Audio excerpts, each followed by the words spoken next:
Pleasure in welcoming His Excellency Nikola Pashinyan, Prime Minister of the Republic of Armenia, and I invite him to address the General Assembly. Thank you very much. Mr. President, Excellencies, ladies and gentlemen. At the outset, I would like to congratulate His Excellency Tijani Mohamed Bande on his election as the President of the UN General Assembly. I wish to assure you, Mr. President, of Armenia's full support for your leadership during the 74th session of the General Assembly. I also wish to express profound gratitude to Ms. Maria Fernanda Espinosa Garces, the President of the 73rd session, for her effective leadership and important legacy. Ladies and gentlemen, this is my second opportunity of representing my country in this august body as Prime Minister of Armenia. Momentous changes have been taking place in our country since my previous appearance at the United Nations General Assembly. Parliamentary elections were held in Armenia last December. For the first time in about 25 years, these elections and their results were fully accepted by our public and not contested by any political party. They received the best possible assessment by the international observers who held them as free, fair, and transparent. This was a major achievement of the Armenian non-violent Velvet People's Revolution of 2018. Armenia's peaceful revolution received praise and recognition by the international community. The international media acknowledged Armenia's role in the global democratic surge as hope for global democracy. In recognition of our democratic achievements, The Economist magazine proclaimed Armenia as the country of the year in 2018.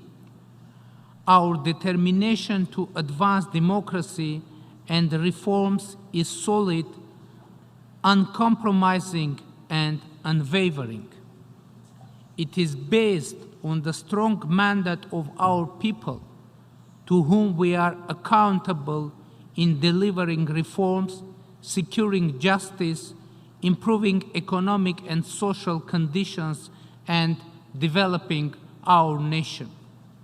Our democratic transformation and zero-tolerance policy against corruption are not without resistance from former corrupted elites. Their vast financial resources are directed at escaping justice. Our government has not pursued a single case of redistribution of property. At the same time, our resolve to press with reforms and justice is unwavering. Our mass media is completely free from government control or interference. However, some of them are not free from meddling and control from the same old circles of former government, fabricating fake news and spreading mistrust in the public about the origins and purposes of the Velvet Revolution. Despite any challenge, our resolve to promote and protect freedom of media is unrelenting. We have witnessed plenty of suspicion about the nature and purposes of our revolution. Some believed that this revolution was instigated but their global competitors in our region. The others were asking, since they are not behind this revolution, who else could have done it? From this high podium, I would like to firmly state once again that the Velvet Revolution in Armenia was carried out by its proud citizens in manifestation of their will to reject corruption, abuse, and monopolization of power, consistent falsification of elections, and political frauds. There is absolutely no need to approach the free expression of will of the Armenian people, who are the ultimate sovereign of the country, from the angle of the competition of global powers. The political transformations in Armenia were about the fulfillment of a dream to have a free, democratic, and happy country, a dream which was born in the late 1980s at the end of the Cold War and led our people to independence. Ladies and gentlemen, Armenia's nonviolent, velvet people's revolution is a proof of the potential of democratic change in the contemporary world. But the revolution was just the beginning of our mission, and probably even the easiest part of it. Currently, we are in a new, more important and difficult stage of our mission. We should prove that democratic transformation in Armenia is sustainable. We are proud to have already delivered some concrete results. Our economy is growing steadily and quite rapidly. The growth is based on a very important ideological transformation which has occurred in our country. The individual effort of every citizen does matter. This principle is the most important driving force of our economic revolution. And the most important mission of our government is to inspire and convince our citizens to trust their talent and ability to make real changes. Individual efforts have been the main formula of success of our political revolution. Before the revolution, there was only a small group of people who believed that individual effort could bring about political changes in our country. But today, this is a commanding idea for the overwhelming majority of Armenian citizens. Therefore, our overall goal is to accomplish the economic revolution exactly in the same way that the political revolution was achieved earlier. Reforming and strengthening institutions are the most powerful instrument we possess in addressing the challenges that democratic Armenia is facing today. Immediately after coming to power, we initiated a package of drastic measures to establish democratic institutions that have never existed in our country before. Among the measures are, for example, the effort aimed at establishing an independent judiciary, anti-corruption bodies, and level playing field for all economic and political players. Empowerment of women is yet another area where we have made bold steps to register visible results. The most important part of our institutional reforms is education. We believe that only through promoting education we can make our democracy irreversible and can achieve sustainable economic growth. Our vision is to make lifelong education a nationwide activity for all layers of our society, from children to adults. The Armenian government is determined to continue institutional reforms, but we also count on the support of the international community to stand with the young Armenian democracy to address its challenges. We need to have access to international best practices to save time and resources.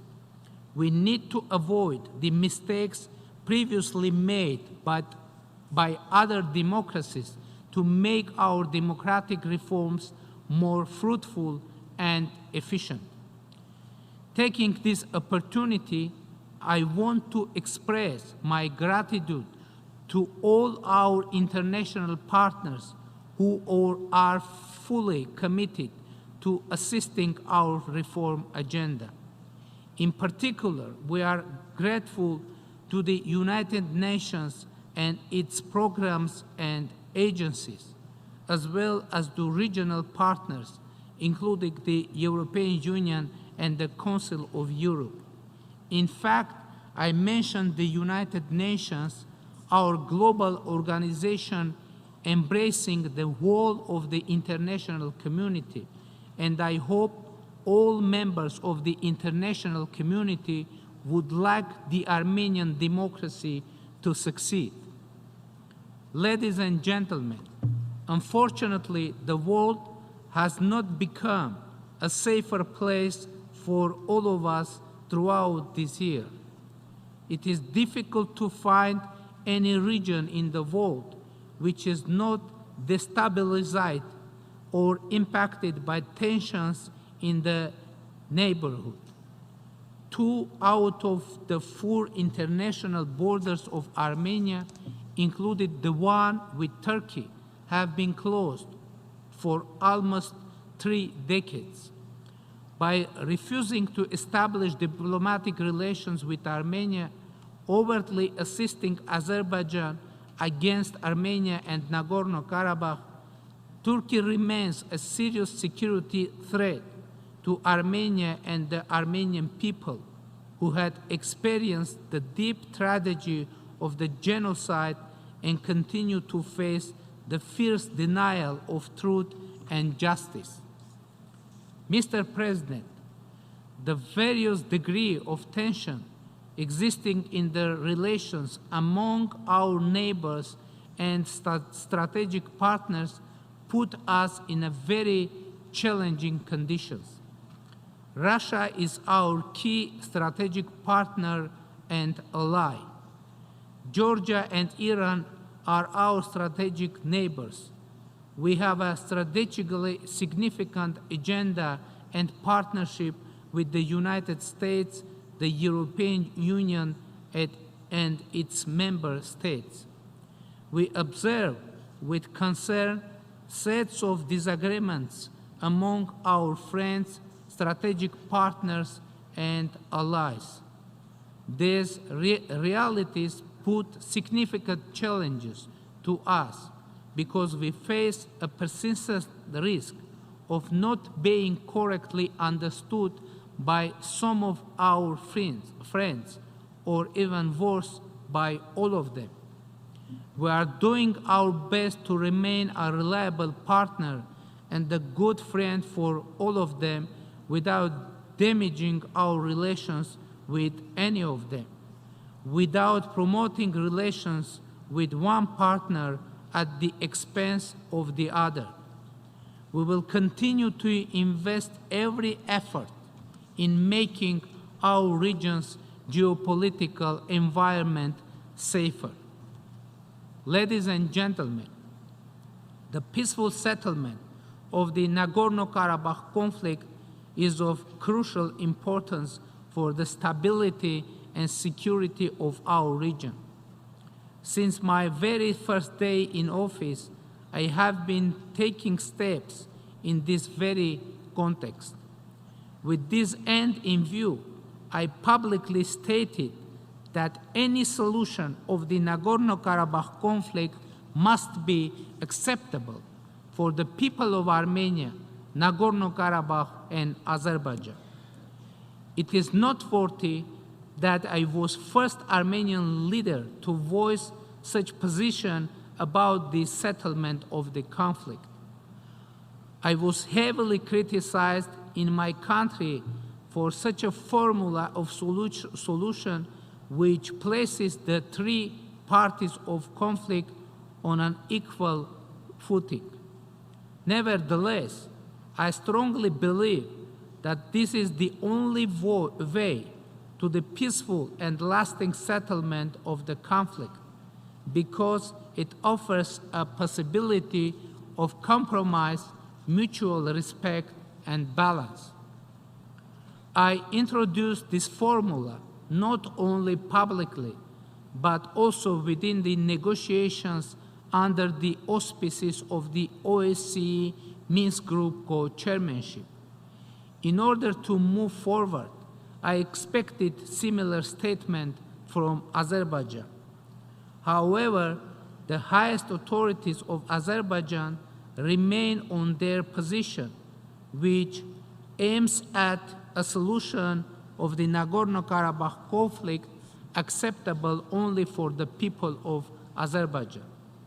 What does it mean in reality? It means that the Azerbaijani authorities do not have any intention to solve this conflict. Instead, they want to defeat the people of Nagorno-Karabakh. They don't want to seek any compromise. What they aim at is a revenge for the unsuccessful attempted aggressions against the people of Nagorno-Karabakh in 1990s and in 2016. This is why they are inflaming anti-Armenian sentiments among their people. This is why they are spreading enormous resources on armament. This is why the anti-Armenian hate speech has become official policy in Azerbaijan. In fact, the Azerbaijani authorities want to bring back the Soviet time status of Nagorno-Karabakh, but it is a futile effort because the people of Soviet-era Nagorno-Karabakh autonomous region declared their independence and exercised self-determination as did Azerbaijan, seceding from Soviet Union. This position of Azerbaijan is tantamount of claiming restoration of Soviet Union. Azerbaijani government presents the Nagorno-Karabakh conflict as a territorial dispute between Armenia and Azerbaijan. We totally disagree with such an interpretation of the conflict. It is not a dispute between Armenia and Azerbaijan. This dispute is not about territorial claims. It is about people, about real men and women, and their right to live in their homeland in the way that their ancestors lived over many centuries. Unfortunately, Azerbaijani authorities do not want to talk to these people and negotiate with them because they want to have the territories but not the people. To be more precise, territories without the people. Ladies and gentlemen, it is very important to explain the reason why I am referring to this part of the story. Do you think I want to contribute to the tension in our region? Of course not. On the contrary, I want to make it clear that the conflict of Nagorno-Karabakh is a very complicated and very painful issue for the peoples of the region. that it is impossible to settle it without hard and consistent work, without a compromise, mutual respect, and balance. Therefore, I want to invite my Azerbaijani counterpart, President Ilham Aliyev, to accept the formula that will create conditions for a breakthrough in the peace process. Any solution to the Nagorno-Karabakh conflict must be acceptable for the people of Armenia, the people of Nagorno-Karabakh, and the people of Azerbaijan. We need to work together to translate this formula into reality. Ladies and gentlemen, a few days ago, we celebrated Armenians' Independence Day. 28 years ago, Armenia, as a sovereign nation, became a full member of the international community, regaining its place and role in the global arena. We are benefactors of international cooperation and contributors to its security, development, and human rights agenda. We place significant importance to effective multilateralism. We work with all our partners, both at international and regional levels, to advance global security, fight against international terrorism, non-proliferation, nuclear security, and peacekeeping operations. Armenia participates in the international peacekeeping operations in Lebanon, Mali, Kosovo, and Afghanistan, and carries out a humanitarian mission in Syria, delivering medical assistance and humanitarian demining to the benefit of the civilian populations affected by crisis. The benefits of effective multilateralism reflect strongly in our global efforts to advance cooperation in the implementation of sustainable development goals. In Armenia, the process of the nationalization of SDGs complements the launch of the ambitious transformational national strategy for 2050, which involves 16 mega goals embracing all the SDGs. The priorities of advancing education, innovation, and smart development, inclusive and participatory political and economic environment underline the interlinkages between development and human rights. Further advancing the role of women and youth is of critical importance for Armenia. We will continue to focus on all these issues, both domestically and in our international agenda. Enhanced integration of economic and environmental policies is of high importance. Having registered a 1.3 degree Celsius average temperature increase, Armenia is already facing the negative impact of climate change. To address this global challenge, we have been working to develop an innovative climate finance mechanism, which is part of Armenia's national pledge for the Climate Action Summit of the Secretary General. Promoting sustainable development and human rights should be an inclusive process. It should be made accessible to everyone, regardless of political status or geographical location. No one should be left behind, including the people of Nagorno-Karabakh, who should have access to the same tools of sustainable development available for others. Nagorno-Karabakh should be able to benefit from international financial and technical assistance to strengthen human rights, eradicate poverty, improve education, respond to climate change, and build an inclusive society. Armenia, as a democratic country and a reliable member of the international community, will continue to make its contribution to the international cooperation to maintain global peace and security, to promote sustainable development, and to protect human rights and fundamental freedoms. We are committed to a constructive dialogue with all international partners to address common challenges and provide progress and prosperity for our nations. We are against dividing lines and the policy of confrontation.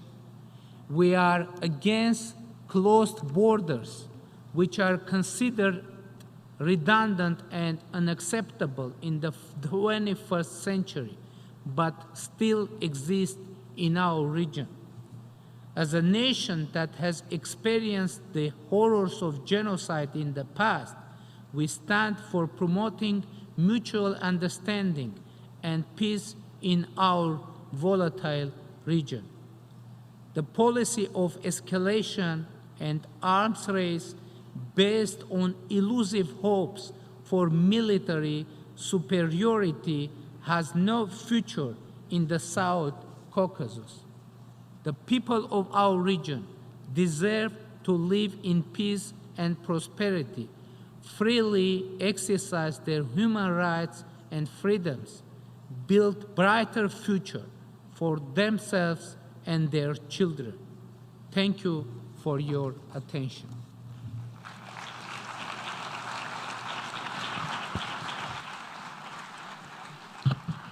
I thank the Prime Minister of Armenia for his statement, and I thank the Prime Minister of Armenia for his statement, and thank you once again that this late. Thank you.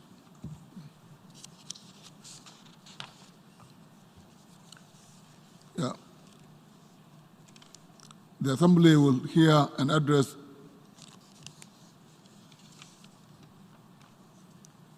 by His Excellency